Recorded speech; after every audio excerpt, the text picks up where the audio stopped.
Hello and welcome to episode 17 of the Spotlight Games podcast. I'm your host, Patrick, and I'm joined by my beefy co-host, my sweet, sweet boy, Cayman. How are you, Cayman, on this fine Monday, the 24th of January, as we record? Patrick, I'm doing wonderful today. Yeah? Been on a roll today. Got a lot accomplished today. Ooh. And I'm feeling hot and spicy. Ready to get this episode on the books, baby. Somebody get me some milk because this is spicy. Is that true? Does milk actually help with spicy, or is that a yeah? There's some science behind it. I don't know it exactly, but yeah. Well, we do have our resident scientist, Evan Brando, on today's podcast. So, Evan, share with us your science. Yeah, I'm here to help the Spot Games pod do their own research. I've been their consultant over a number of things. Over the past year in 2020, they reached out to me and said, "Hey, there's a lot of discourse going on." Science. And I said, "I'm pretty busy consulting my good friend Joe Rogan. Yeah, because he needs the science, but I'm here to dole out the science." I love it. We, if you listen to last week's episode, we got a bit long-winded on the big acquisition of Activision Blizzard, so we had to bring big topic. So for sure, and I love the conversation. I could have talked for another 3 hours about it. Same. But we brought him back. We're forcing them to come back for another episode so we can do the remainder of last week's episode. At gunpoint, I might add. Yeah, no, there's a gun off screen for Evan right now. Corinne is here helping with that. Yeah, she sure is. She's a real trooper. She sure is. So we have a great show for you this week. We're going to be doing part 2 of that last week's podcast, where we're going to be doing the Fantasy Critic Video Game League, which I will explain here shortly. But before I do that, and before we do that, let's do some quick housekeeping. Let's get this house back in order. We'd love it if you rate and review the podcast on the podcast app of your choice. Don't forget, you can also be on the show by emailing us your thoughts and questions to mail@spotlightgames.net, or you can DM us on Twitter @SpotGamesPod or on Instagram @SpotlightGamesPodcast. And of course, we would love it if you would go subscribe to our YouTube channel. The link to this week's episode is actually in the description of the podcast episode on your podcast app. So if you click the link, that'll take you to YouTube. You can click the button, subscribe, ring a ding dong, ring the bell, so that you know when we're posting these stupid videos online. Also, as of 2 days ago from posting, the newest episode of our newest show, Save Trash Cinema, is live. It's our newest podcast all about the dumpster fire that is Samurai Cop. And please take my word for it. It is a dumpster fire you want to hear about, because I don't even think dumpster fire is the right term. It's a term that hasn't been described yet, what that movie is. But I take umbrage with that. I think Samurai Cop is a piece de la resistance. It is a trashterpiece. Coin phrase right here on the show. Trashterpiece. I love that, actually. It is a masterpiece of level of trash. And should we, at the end of each episode, ask the question, is this a trashterpiece? I think we should, actually. Great. That's probably would you mind showing us your shirt one more time? For our audio listeners, if you go to the YouTube video, you can see we have some merch now. Oh, that's merch. We're entering the game of merch. So right now, Cayman's wearing a Save Trash Cinema shirt. We're also going to have a Spotlight Games shirt. So if that's something you want, tell us, and we can figure it out and get you some shirts and do that. Go through all that.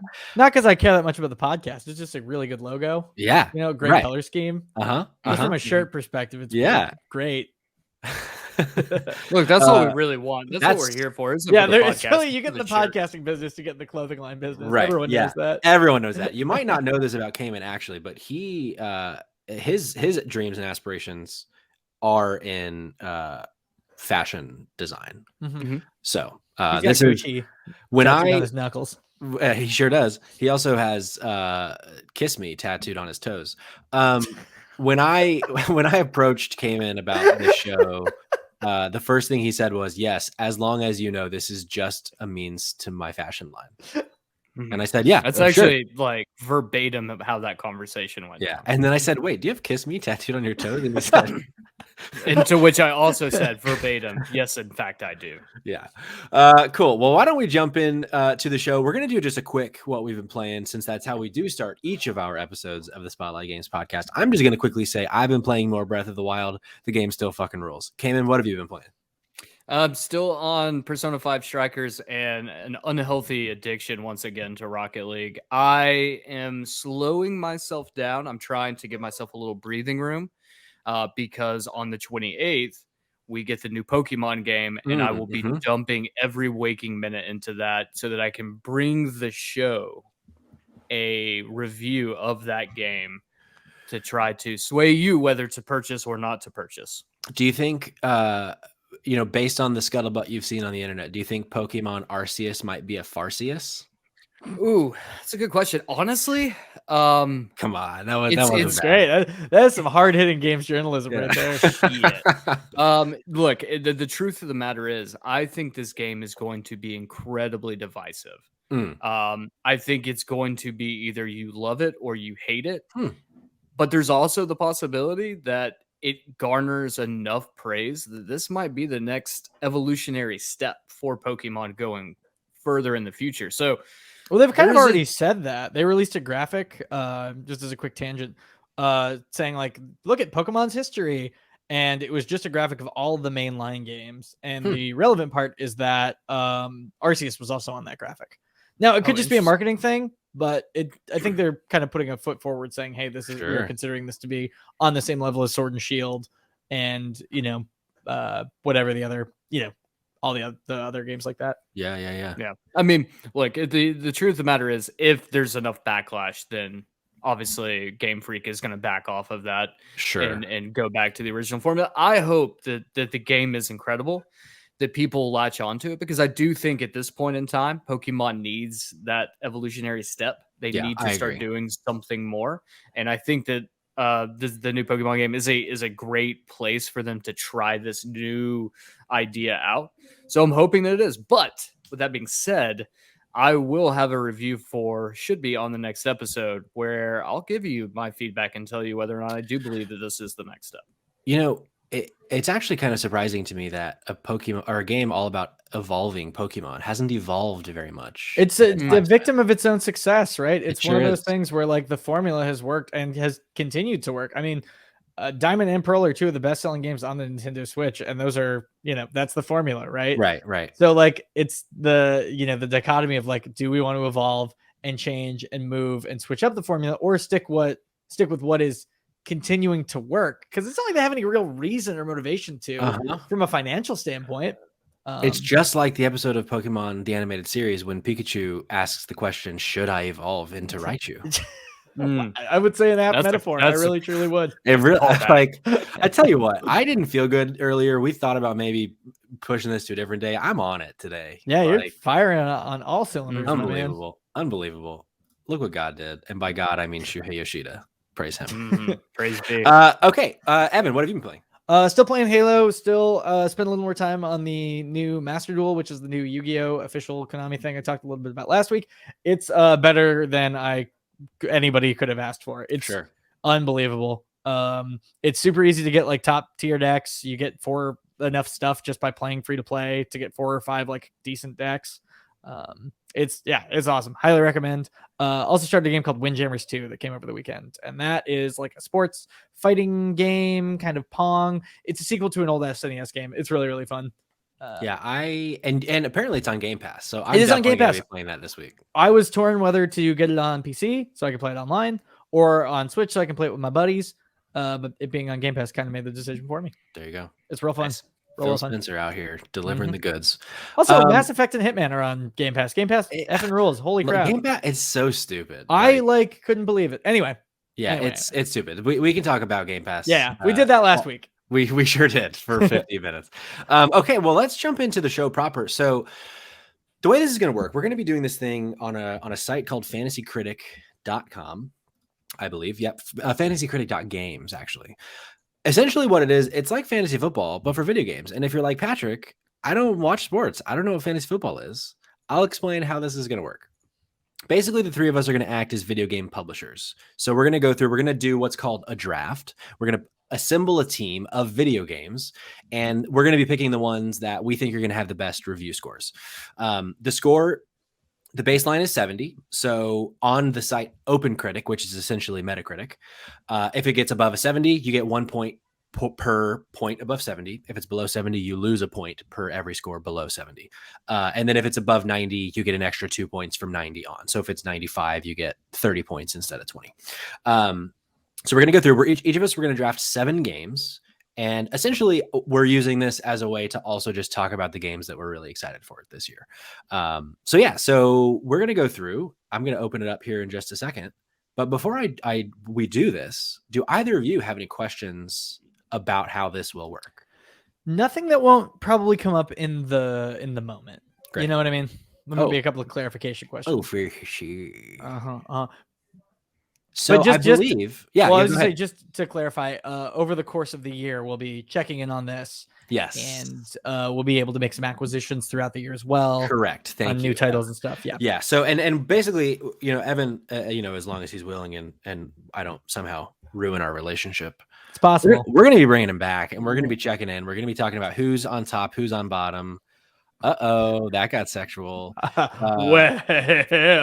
And so after today, we're all going to have $100 fake dollars that we can go acquire more games as they're released throughout the year.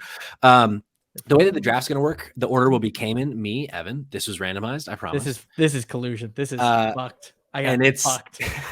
It's a snake order, unbelievable, like fantasy football. If you know fantasy football, so it'll go Cayman, Patrick, Evan, Evan, Patrick, Cayman, Cayman, Patrick, Evan. So it'll go up and down, up and down, up and down like that. So do you have it both up on your devices? Yes. All right, let's get rolling. I'm going to click start drafting. Cayman, who are you picking with your first pick of the inaugural draft? I'm choosing a game that I personally do not want to play. Oh. That game is Elden Ring. Okay. Good choice. Right. Good. That was going to be my the reason I'm choosing. Really? Yeah. I totally had you pick for something else. Yeah. So the reason I'm choosing Elden Ring as my very first game is because Elden Ring is a From Software game. From Software games, you have categorically score incredibly high. Yeah, that was. I'm doing my first draft pick is solely for points. I've said it before. The Soulsborne games are not the type of games that I enjoy playing. But with that being said, I am here to win this motherfucker. You better be my first pick. I'm choosing the game that most likely will come in at a piping hot 95 or higher. Because let's be honest, guys, this game is going to score ridiculously well. Sure. Yeah. No, that was. I was hoping you would do something else so that I could do that exactly. I can't believe you. I'm gonna wait till see what you pick, but I thought you had a pick one locked in. Sure. Well, let's see if what you think is correct, because with my first pick, I am picking a little known game called Madden. Just kidding. I'm gonna pick. So I want to pick Breath of the Wild 2 because. If it comes out this year, almost certainly it's going to get like a 95. Right, but this is the drafting Ezekiel Elliott of the game. You don't know exactly. Right. So with that, I am going to put my money where my mouth is, which is when a couple episodes ago when we did predictions, I predicted that Horizon Forbidden West this is what, would score higher than God of War Ragnarok. So only because of that.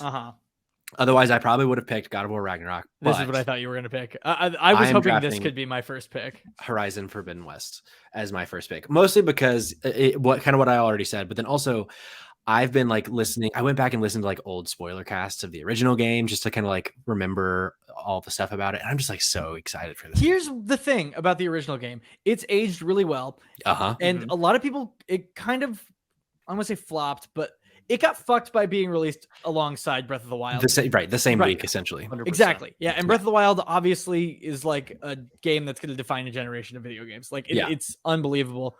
It's so funny, too, because... I think it's queued up for Horizon Zero Dawn. I think it's going to be Game of the Year, personally speaking. I really hope so. It's so interesting to me, too, because listening to the kind of conversation about Horizon when it came out, everything was like...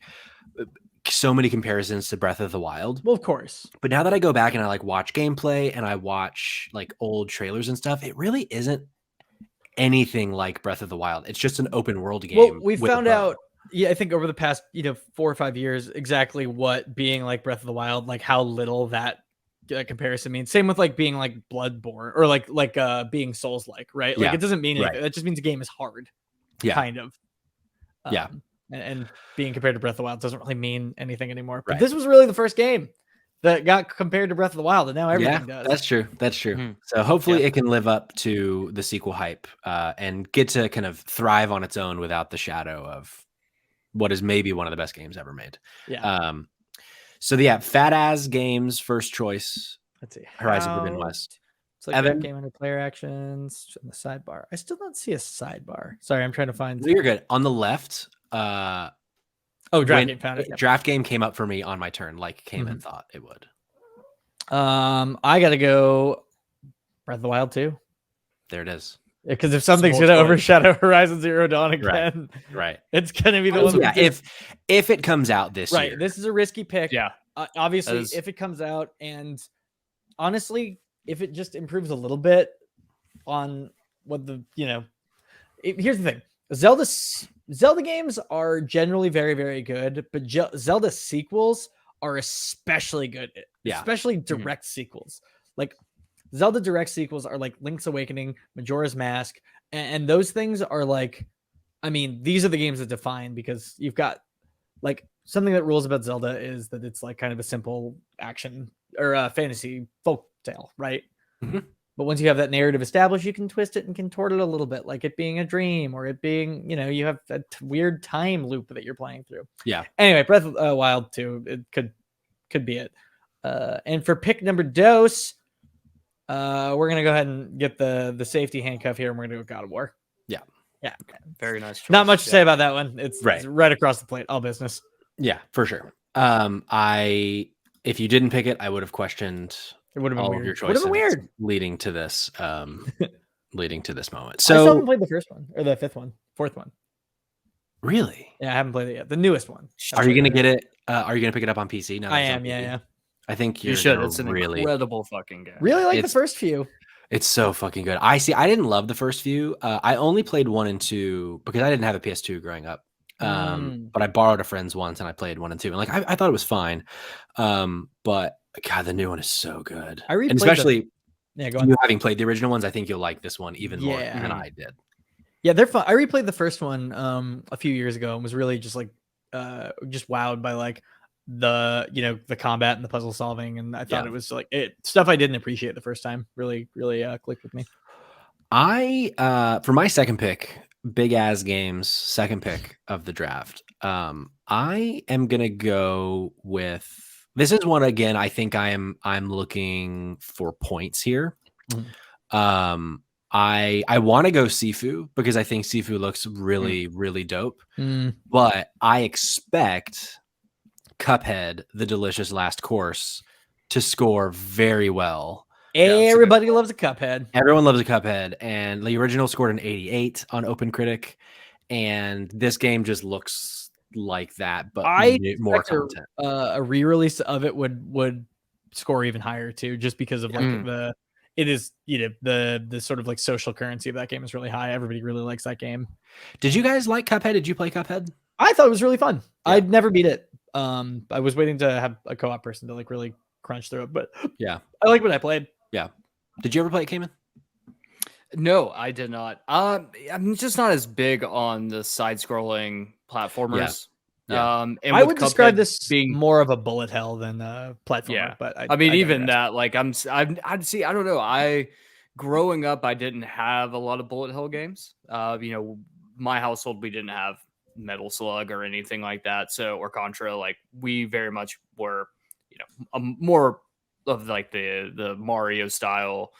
But even like with age, I don't know. The side-scrolling platformers just don't really click with me. So with Cuphead being a side-scrolling platformer, bullet hell on top of it being like Dark Souls difficulty, just really would turn me off. Sure. But it's so pretty though. The Beef Squad is coming in hot with a wild ass pick.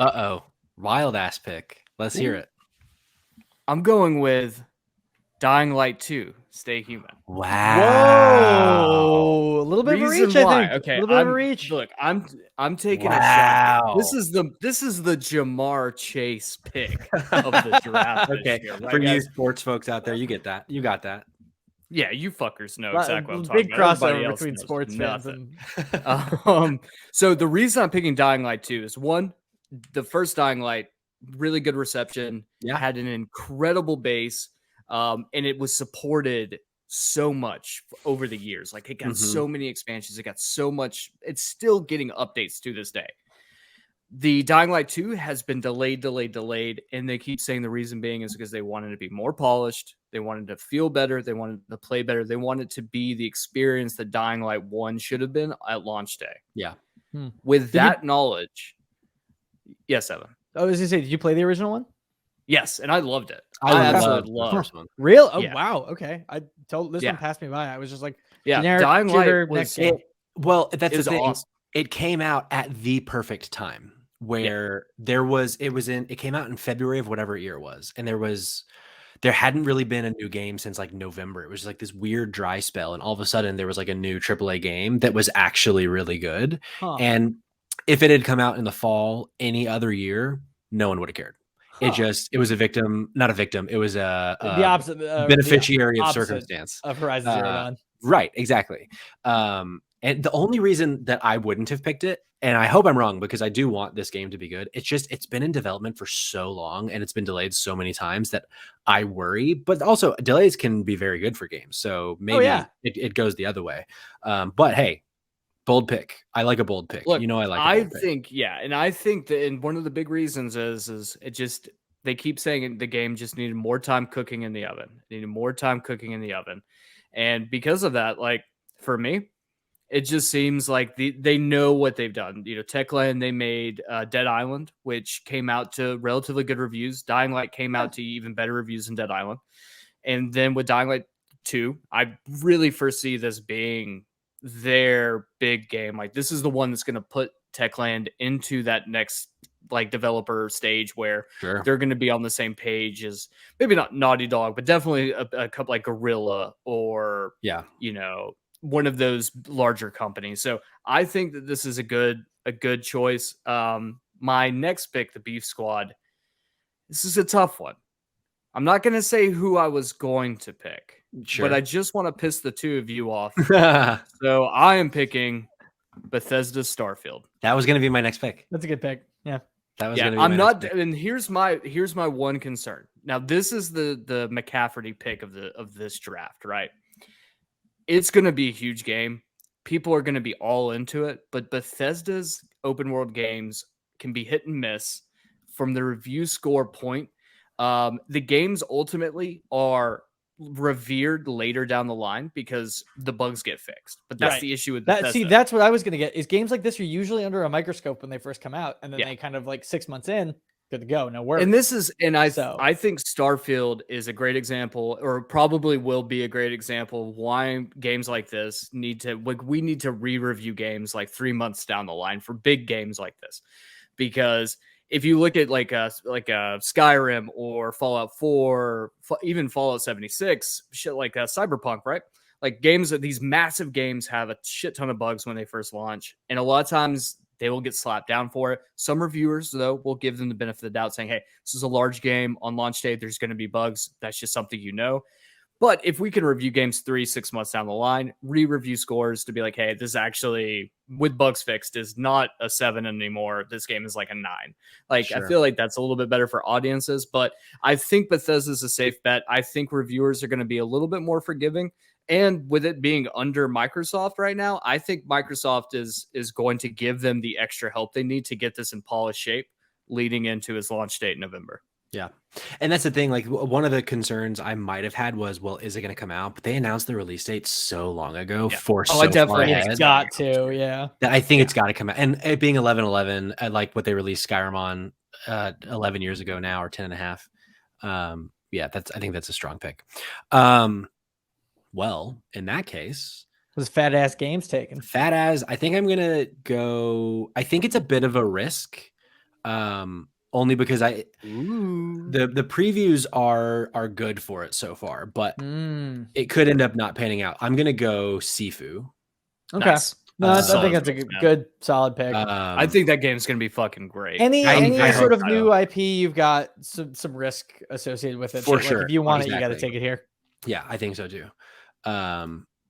Sifu has been drafted. For those of you who don't know what Sifu is a game where you play as a young man. And I don't know like the exact premise yet, but they've introduced this new concept, which I find really fascinating, where it's like a kind of a fighting game, like a third person over the shoulder fighting game. So it's not like Mortal Kombat type fighting. It's like a brawler, I guess. Mm-hmm. But every time you die, you get older.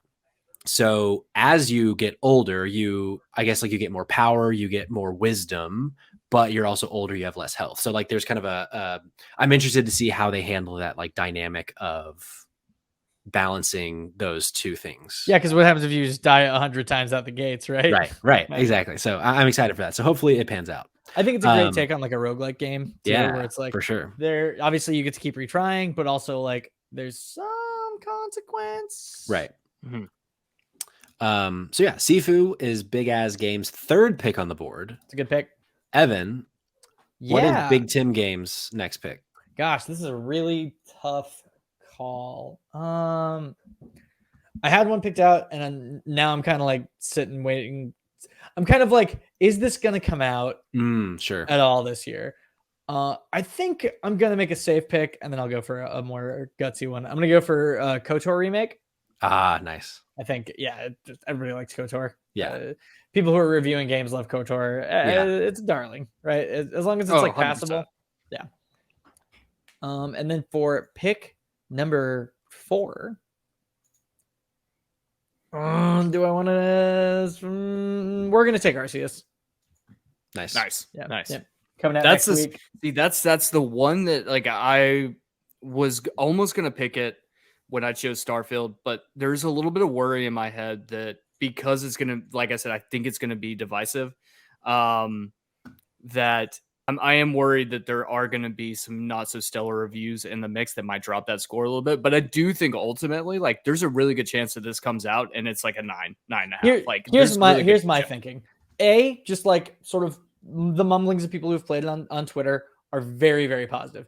B, Pokemon games are generally reviewed pretty high already. I mean, most Sword and Shield's like 8, 9s, generally across the board. And this one says, hey, we didn't really update it graphically, but we did hear a lot of the things that you do want in a Pokemon game. Yeah.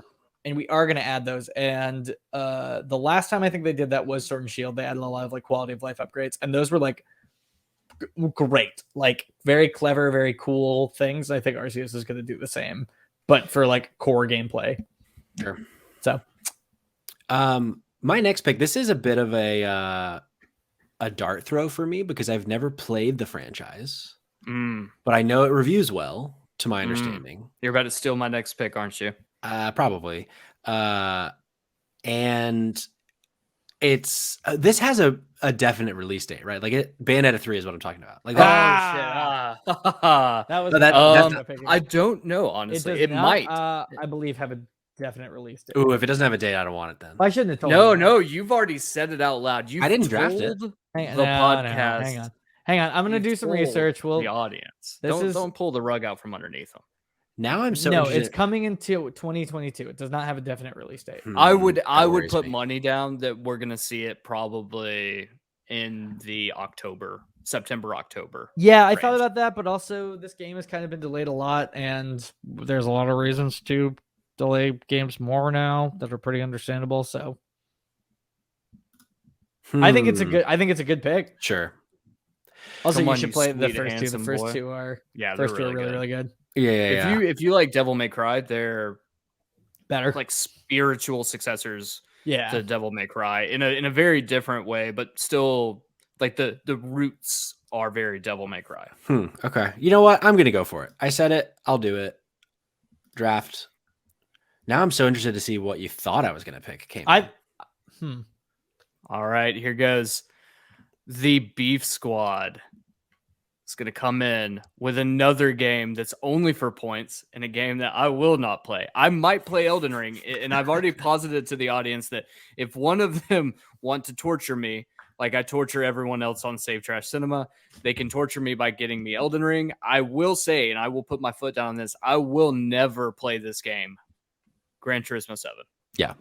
Let me tell you why. I thought about it, but let me tell you why I'm doing demo. great. Yes, Gran Turismo 7 always reviews incredibly well. Yeah. It's been years since we got another Gran Turismo game. I don't really like driving sims. Like, I like arcade sims, so this is not a franchise for me. It never has been. I've played them in the past, not fan. One worry that I have about this drafting this game, and that is that Forza Horizon came out last year and absolutely fucking destroyed it. And so I'm a little bit worried that Gran Turismo might not come in. And if it's not as good, I have a feeling that reviewers might be a bit more sour on it because they have something even better to relate it to. Whereas normally Gran Turismo is the game that you relate all racers to in the Sims category. So it is a little bit of a risk on this pick for me. But I'm going to do it, and I'm going to do it because I do think that it's going to get me some pretty good points. Next up for the Beef Squad, I'm going to go. You know what? I'm going to do it, boys. I'm going to do it. I championed this game before. I'm going to champion its sequel now. A Plague Tale Requiem. Oh. Interesting. This could be another sleeper hit. The original Plague Tale reviewed fairly well. I personally loved it. The game got a ton of praise year after the game came out.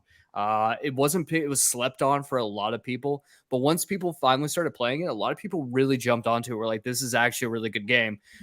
It was very much a AA game, but they're teasing and saying that Requiem is going to be a true AAA experience this time around. I think that might be the deciding factor from it going from like an 8 potentially up to a 9. No, I'm with you on that. I think the marketing push alone, at least this year's Game Awards, was very much kind of putting a flag in the sand, saying, "Hey, this is this one's going to be big."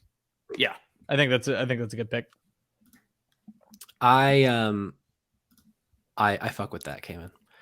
My next pick, I was gonna maybe wait for this one in the hopes that Don't do it. Don't pick the thing that I want. We'll see. This is a game that surprised the hell out of me. The first one surprised the hell out of me a few years ago. Oh no.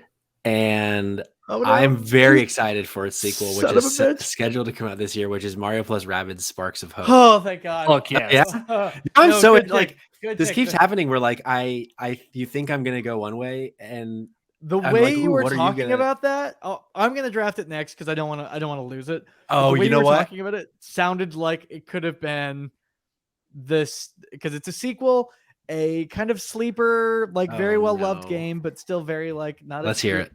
Well, I mean, say your thing on Mario Rabbids. Oh, sure. Good point. Yeah. So Mario plus Rabbids Sparks of Hope. If you didn't play the original, it's like a strategy RPG. It's like super weird because Mario or Rabbids are like not really tactical games at all. Yeah, it's like if you've ever played like way long ago Final Fantasy Tactics, or more recently games like XCOM, Fire Emblem. These are kind of other games in this same style, and I've tried like not all of those, but 2 of those, and it doesn't do much for me, but for whatever reason, this one clicked, and I had a blast with it. Agree. And I'm really excited for the next one because of how good that one was. I can only see it getting better. My hope is that on the new Mario plus Rabbids is that I distinctly remember towards the end game of the first one, there is a very steep difficulty curve, and a lot of it just comes down to luck on just kind of positioning. Yeah. So I am hoping that this one has a little bit more polish in terms of the difficulty spike at the end, and can have maybe just a little bit more like fair gameplay mechanics throughout the whole experience. So it's not so like roller coastery by the end of the game. Yeah. If they can do that, then dude, I think this could be a home run pick. Yeah. I hope so. With that being said, though, I hate tactical RPGs and tactical games. Like I'm really bad at that because I can't. It's like chess. Like I have no clue what anyone else is going to do. I am just completely lost all the time.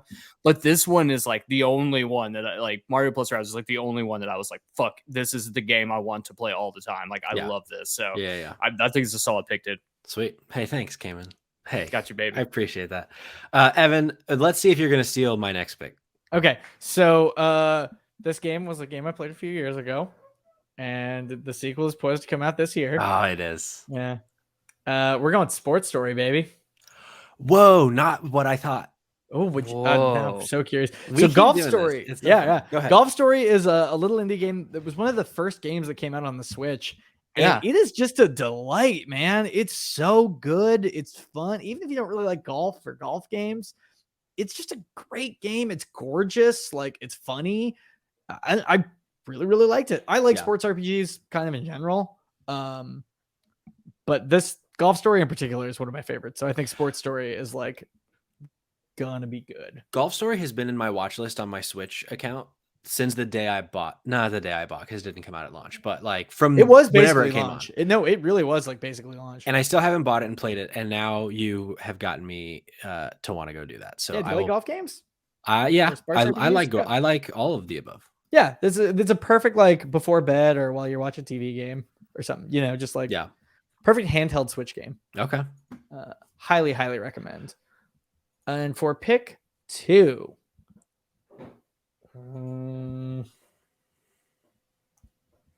this is a tricky one, especially because my top games aren't loading.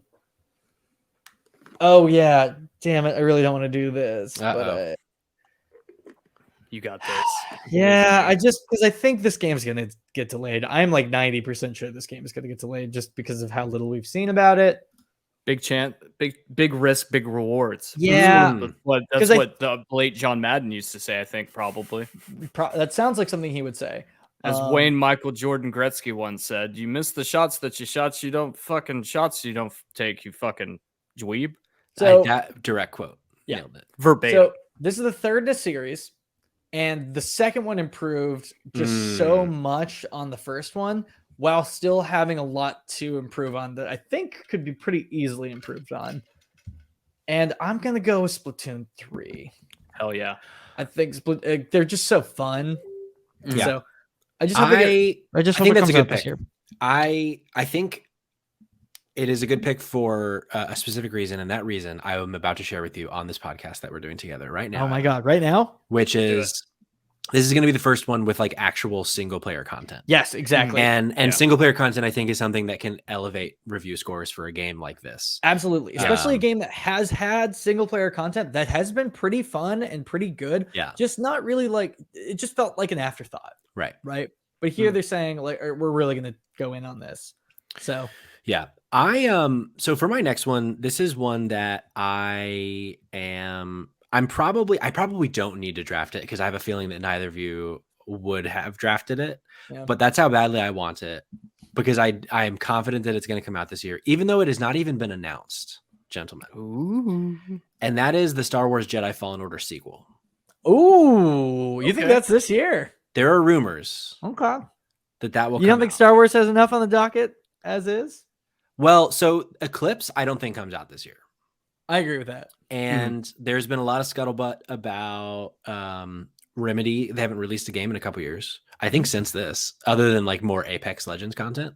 That's true. And I just got a feeling somewhere in me, this might be a wasted pick. No, I think that's a good instinct. I think you're totally right. Because the first one was so good. So good. I think I still have your copy of it, actually. You do still have my copy of it. Yeah. And I just don't see how a sequel could be worse. Especially where they left off. Like they really, really set themselves up for like. For sure. Hey, and maybe this ends up being a 2023 game and I end up dropping it, but I feel it's somewhere. I think we'll know. I think by May 4th we'll know. Good point. I think they're saving it for a big Star Wars announcement. Great point. Because they usually do have a big Star Wars announcement, a couple of them every year on Star Wars Day. Yeah, you're right. And yeah, Cayman, we're approaching the final round, and this has gone like a lot quicker than I expected. So I want to see what you guys think about maybe extending it to a couple more picks. They wouldn't officially be on the draft because I think the draft will end once we get to it, but I can just write it down and then add them later. Yeah, that's cool. Maybe like 2 more after. Yeah, 2 more we go sounds 9. Good. Cool. Yeah, that sounds good with me. So let's go to 9. So this will not be your final round. This will not be my final round. Perfect. Okay. Well, do I get 2 or then? Yeah. So you'll end up getting 2 at the end there. Cool. The 6th pick for the Beef Squad is a little known game called Project Triangle Strategy. Nice. Octopath Traveler was the game before this. What was the name of the publisher? It was another shape. It's Square. That's Square. Square. It is Square Enix. Yes, yeah, Square Enix. So, Octopath Traveler was highly successful. Yes, sir. Square published it. A studio called like Circle Team is the one who developed it, because there were jokes about when Triangle Strategy was coming out that it's just a bunch of shapes. But continue. So with Triangle Strategy, this is going to be the follow-up game from that studio who made Octopath Traveler. Octopath Traveler got incredible reviews. People really loved it. I personally loved it. I know Patrick played it. I don't remember distinctly if you had. I liked it. Did you? Did you like it? I liked it. Yeah, I didn't love it, but I liked it. Okay, so I was really big up, but it's more my speed. The old school JRPG. Yeah. The job classes. I love job classes in my JRPG. So this is an easy pick for me. I think it's gonna easily get great reviews again. Yeah. And it just honestly, like, just selecting this game makes me happy, but it also makes me really want Tokyo RPG Machine to release another game, because I really would love to see another game from the I Am Setsuna universe, because that game was so fucking good. Yeah. Let's see here. Next game for the Beef Squad, number 7. This is a good one. This is going to be a tough pick for me. Ooh, but I am going to take a shot in the dark. Someone turn the lights on. After the Game Awards, we got the full gameplay reveal, which we hadn't gotten yet. Now, I'm nervous that this game will not be released this year, and I think there's a good chance that it's a 50-50 split on whether it will be released. That game is Suicide Squad Kill the Justice League. Yeah. I have a feeling that it will come out this year. I think so too. I'm not super optimistic about this game, but I really hope it's good, because I've liked everything they've done prior. I personally am looking forward to it. I just have a weird, I don't know. Honestly, my only kind of issue with it is I just don't really like the Suicide Squad. Like, Cayman and I were talking pre-show about Peacemaker, which I have just started, and I'm enjoying it. Yeah. But I think I don't love the bad guys as good guys trope. I think when you have a very specific story, like in the new Suicide Squad movie, it works. I don't think people are as on board, and maybe I'm wrong, with oh yeah, let's just go ahead and give them, people are as excited about them as they are like Guardians of the Galaxy or something. Maybe I'm wrong. Yeah. Maybe I'm wrong. Yeah, we'll see. But the game looks really fun. Yeah. I like what the trailers have seen. Yeah, it's really pretty for sure. Mm-hmm. All right. Well, for my next pick, I'm taking this to the gutters. I'm taking this to the back alleys. We're going to the dead of night in a populated city where you play as a stray. Oh, a stray cat. You play as a cat in this game called Stray, and it's an Annapurna interactive game, which it's one of those things. Lock it in. A 5 minimum score. They've got 5 points added on to whatever the score is. At the very least, this will score an 80, I would think. Unless they just don't nail the traversal of you being the cat. If it just doesn't feel good, maybe not. But they kind of don't miss Annapurna. Big artsy games also always do well. Yeah, because reviewers don't want to seem stupid. Sure. They don't be I didn't miss this. Of course I did. You know what I mean? Yeah, for sure. So I'm excited for Stray. I think I totally forgot about Stray. Damn, good pick. Hey, thanks, Evan. You're welcome. What's your next pick? Your next 2 picks? My next 2 picks. Great questions. I'm trying to check out some games here so I can. We're gonna go Hollow Knight Silk Song. Nice. Even though we don't actually know it's going to be this year, I think it will be. I think. I think it will be. I don't think it's officially been announced, but saying it out loud makes it seem. I don't think that's a bad pick. I think. Yeah. No. Especially this late. Well, the smaller games like that too, you don't really announce the release date of Hollow Knight until it's a month out. Yeah. But it's not like Lego Star Wars Skywalker Saga that was announced like 9 years ago. Yeah. And it's finally coming out. Like, I should pick that too. Dang, that game's gonna be really good. Hey, each of us still have 2 picks. Yeah, I'm gonna go with I think I'm gonna go with Teenage Mutant Ninja Turtles. Oh, I totally forgot about. Yeah, great. We talked about it last time. Yeah, I think that game has got just enough nostalgia going and just enough like the beat 'em up genre in the past like 3 years has really had like a resurgence or like just a few games have come out that's like, oh no, this is still like there's still some cool stuff we can do here. Yeah, and I think this is going to be another in that on that side of things. It has such Turtles in Time, or like Teenage Mutant Turtles in Manhattan. What is the Manhattan? Fuck, or is it just Turtles in Time? Oh fuck it. Who cares? That's the console port. Secret of the Ooze. Yes. No. Is it Secret of the Ooze? Do I need to grab my Teenage Mutant Turtles DVD box set from behind me? If you want to. No, like the game it embodies everything. It embodies everything from the SNES era of the side-scrolling beat 'em ups. Manhattan Missions. And it just, oh god, it looks so good, and it fills me up with just so much joy just seeing it. And I haven't even touched it with hands. So when I do, I can't even imagine. I'm gonna have to take a whole week off from doing nothing just to play that game. Sure. Yeah, I'm excited for that game. So with my 8th pick, my penultimate pick, this is a game I really hope is good because the trailers look really good for it, and it looks like a game that I would really like. And it's a game called Forspoken.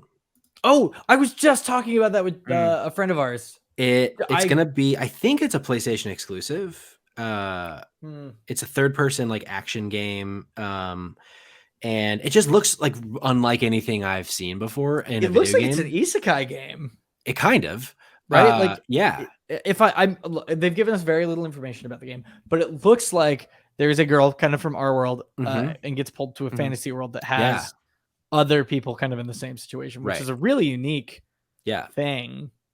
Yeah, Gary Whitta is one of the writers. I don't know if he's like lead writer on it, but I listen to a lot of kind of funny stuff. So he's been talking about it a little bit. Obviously, he can't talk about it very much because they keep that kind of thing under wraps. But it looks and sounds like a pretty cool game. So my 8th pick, Forspoken, hoping that it turns out. So Cayman, we come to you for your last 2 picks 8 and 9. Walk us through what you're thinking, what you're feeling, where your head's at. So this is where we're making bids, correct? So what's going to happen? We're just pretending like the draft is still going on. And once we're done, I'm just going to go add these games to our rosters. Okay. I'm making notes of who we're picking. All right. So the next 2 picks for me, I'm going to go, you know what? I'm going to do it. I don't think that this is going to score super high. I think I'll be lucky if I can get an 8.5 will be sweet spot. Tiny Tina's Wonderland. Oh, interesting. I almost did that in my last pick. I'm a huge Borderlands guy. I absolutely loved Tiny Tina's the DLC they had for Borderlands 2. I think doing a spin-off of that and giving it like a fresh coat of paint and like some new gameplay mechanics is going to be key, because unfortunately I think the downfall to Borderlands 3 is it started to feel a little stale. The formula just started feeling a little that's what I was going to say, is that like I'm actually playing through Borderlands 3 right now for the first time and having a great time with it. And I think a lot of people like me are in the same boat where that was not a like appointment buy, Yeah. It was sort of like, I love Borderlands 2 because Borderlands 2 lit the world on fire. And then like just like pre-sequel, whatever. And then 3 was cool, but like whatever. The Telltale games were great, but I think people are really ready to love Borderlands again. And I think this is like the one that's going to do it. Yeah, I agree. And with my final pick, I'm going to go with a game that is going to be the kicker for my team. FIFA. So whatever points I can get from this is great. But who knows? Is sometimes a game can turn out where a kicker can get 18 points in a game. I've seen it before this year specifically.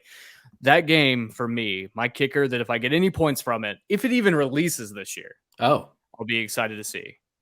That game is Ghostwire Tokyo. Oh, interesting. Okay. It looks interesting. The gameplay looks interesting. We don't know really anything else about it. There's so many question marks surrounding this game. They've said early 2022. Will that happen? I don't know. It's coming out of the Bethesda studios. It's going to be a PlayStation exclusive, which is also really weird. But we saw with Deathloop that it can work. Magic can happen. And this game looks unique enough that it could potentially pull another Deathloop, where it could be a game that people sleep on until it gets released. And when it's released, everyone's just jumps on board like, holy hell, this game is incredible. So look, shot in the dark. I'm shooting for the game that is just a ton of kicks. So Ghostwire Tokyo would be my final selection. Yeah, I hope that one pans out. That one worries me a little bit, only because there's been a bit of turbulence within the studio, like the creative director leaving and that kind of thing. But it looks really cool. So I just hope that they can nail it. Because also that studio has done some really, really cool stuff. So here's to hoping. Gentlemen, I've come to a 4-way stop in which I just don't know where to go. Yeah. There are so many great options on the board right now. Sure. I could go with not a layup per se, but like one that'll probably get me 5 to 10 points. That's where I'm at. Which is Skywalker Saga. Yeah. Lego games. That's that's an option. Generally like 7s, and this one's clearly saying this is going to be the best of the series forever and ever, amen. In a way that we'll probably not revisit them in the same way for a while after this one. I could take like a deep jumper and hope that Gotham Knights pans out. You know, I got a guy on me. Maybe I hit it. Maybe I don't. Who's to say? Or I could go with what might be a slam dunk and a game we haven't talked about at all. I want to be very clear in this basketball metaphor. All of these are still worth 2 points. So you got to pick. I could take a slam dunk from the 3-point line, Evan. Well, that's worth 3 points. That holds up. And that's Space Jam logic. And go with another indie darling, which is a sequel to a game from a few years ago, Oxenfree. Ooh, that's I totally forgot about Oxenfree. Oxenfree 2 Lost Signals. It has a release date of 2022, according to the website, but not an actual release date. So I feel like it'll be around Halloween. Probably. Yeah. So definitely a Halloween title. You know, we got or options. Like a late summer. Or I could go completely off course right now and just get Senua's Saga Hellblade 2. Ooh. Which I don't know. I didn't think about that, but that is also that's another There's no, one. It's not even said it's come out this year. Right. They haven't even said that it's coming out. If it comes out this year, I think Hellblade is going to get stellar reviews. Yeah. I'm going to do that. I'm going to go Senua's Saga Hellblade 2 and hope that it comes out. And if it doesn't, well, this has been fun. I've had a blast. Yeah, I've had a good time. So we come to our final pick of the draft. Big Tim Games, coached and run by Evan the Brando Show. So far has a strong lineup. But bring us home. What do you want to go with as your final pick of this, the inaugural draft of the Spotlight Games Fantasy Fuckfest? I was really hoping one of you guys would make this decision for me and take Bomb Rush Cyberpunk. Because boy, oh boy, I have a hard time not picking that game, because anytime you slap like Jet Set Radio, people are going to go crazy for it. That game looks insane. But I think I'm going to throw the Hail Mary. Yeah. Which is worth 7 points or 6 points. I'm going to go Sonic Frontiers. Okay. I'm doing it. Ooh, okay. He's doing it, folks. Because that's a baller move. It's kind of like Borderlands, where people are really ready for a good Sonic game again. The hope is that it actually is a good Sonic game, and that's right. Is like, because there have been some really good Sonic games. I think people, especially with the 60 FPS re-releases of like Unleashed and Colors, people realized, oh, maybe we were a little too hard on these games. These actually do have some legs after all, even though like Unleashed is a really weird concept. And like Colors is like a kind of a closer to the original kind of Sonic games. But I think with that, people are like excited for it. It seems like it's got some momentum because of the movie. I just have a feeling it's going to be good. Sure. I don't know. Here's my concern with it. I don't know that there has ever been, and this might be controversial, I don't know that there's ever been a good 3D Sonic game. Like good. Yeah, I would generally agree with that. I think they have points that like you could look at and say, oh, that like this works. Sure. Saying the game is more like a roller coaster or obstacle course works, not a platformer. Yeah. And the segments that are focusing on kind of like the speed and the spectacle hit. Yeah. But when they try to do too much to like Mario, because they tried to do this a while ago with Sonic and the Lost World on the Wii U. They felt like they were going to go. That was bad. Right, it was bad. They tried to do like a full court press on that. I think this is going to be what that was supposed to be. Sure. Maybe I hope it's good. Me too. For the audience, I would recommend if you are interested in kind of the history of the Sonic games, especially the terrible Wii U one. There's a YouTuber, Matt McMuscles, who does What Happened. It's a YouTube series where he breaks down failed video games. And that is one of the episodes. And the history behind why that Sonic game failed is absolutely bonkers. Interesting. It is way too much to try to get into now, but I highly recommend checking out the episode specifically on that one, because just how much Sega fucked it up. Yeah. They changed a lot. All of it is not on the developer's head. Like all of it's laid on Sega. So that's the concern with this one as well, is how much is Sega going to try to influence the way that this game goes, or has Sega learned their lesson now and is learning to back off a little bit? I think so. I think they realized that like we kind of have like one more shot at this. Sonic is obviously has always been and probably will always be a huge video game character, but I think they know like we've kind of been screwing up for the past 15 years in like mainline launches, and we've had some success in games like Sonic Generations and Sonic Mania and stuff, but we really got to like solidify ourselves as good and worthy of the next generation. Yeah. We'll see. I look at this team, I'm going to go through and reread all of our teams as a kind of an exclamation point to the episode. Yes. But I'm shocked. Two people who I know as just huge, probably the two biggest fans of James Cameron's Avatar. I'm shocked that neither of you took Avatar Frontiers of Pandora. God, critics are going to love that game though. The new Ubisoft game. Look, if there's anything in the world of Avatar, any indication, if it's anything like the movie, critics will love it and gamers will buy it. Yeah. Do you know anything about this game? It's a first-person game. Like it's in the first person. It's being developed by the people who make The Division. What? What? I'm terrified. I'm terrified that the developers are going to just die. I'm so worried this game is going to be such a critical failure that it will affect whether or not we get a Division 3. Maybe. And that scares me because Division 3 is like the game that I want every single time I wake up every single day. I just want to play Division 3. Look, if they don't give us a first-person game where we can put our braid into... I'm actually just going to stop there. I want it as a quick time event. I want to hit triangle. And Yeah. It'd be like I forgot to pick any fighting first God of War game.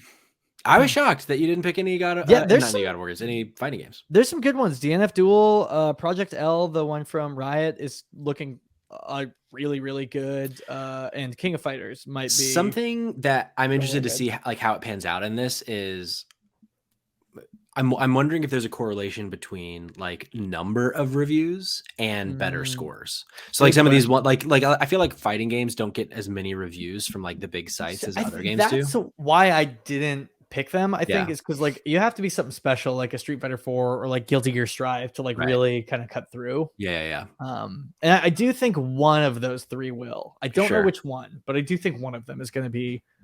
My prediction for 2022 is one of you guys is going to get real into one of those games. All right. We'll see. I want to point out that something that's a little bit shocking here, and this is to kind of piggyback off a little bit of the discussion about Sonic being such a huge video game character that will never die out, regardless of whether or not he ever gets another game. No one picked Kirby. I thought that too. I was shocked. I think here's why I didn't pick Kirby. I thought about it. I think that because Kirby is a game that is primarily marketed to kids, reviewers do not favor that, right?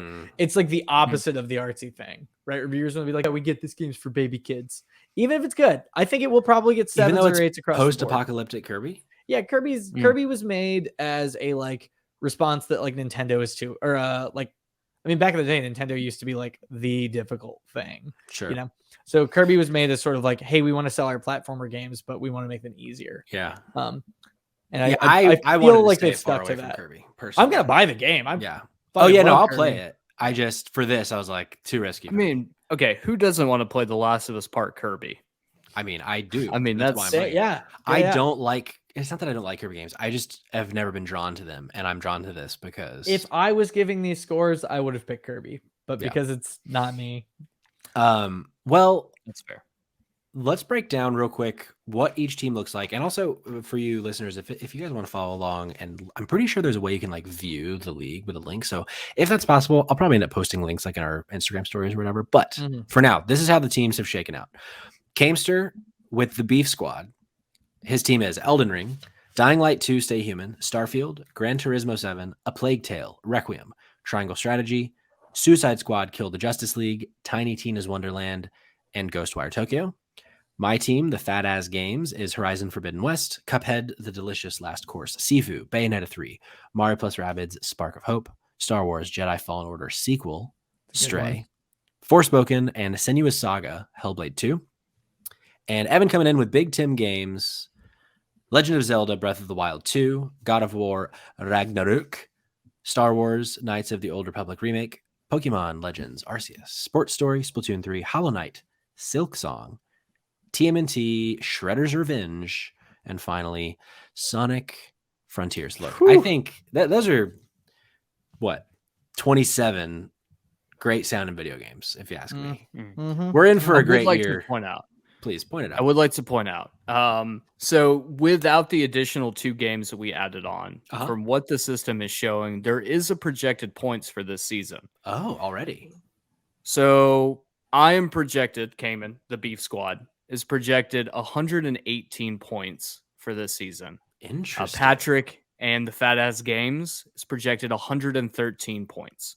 And then coming in last with Big Tim Games, Mr. Evan Brando, 103 points. Now, interesting. We all know, for those of us that have played fantasy before, projections don't mean squat.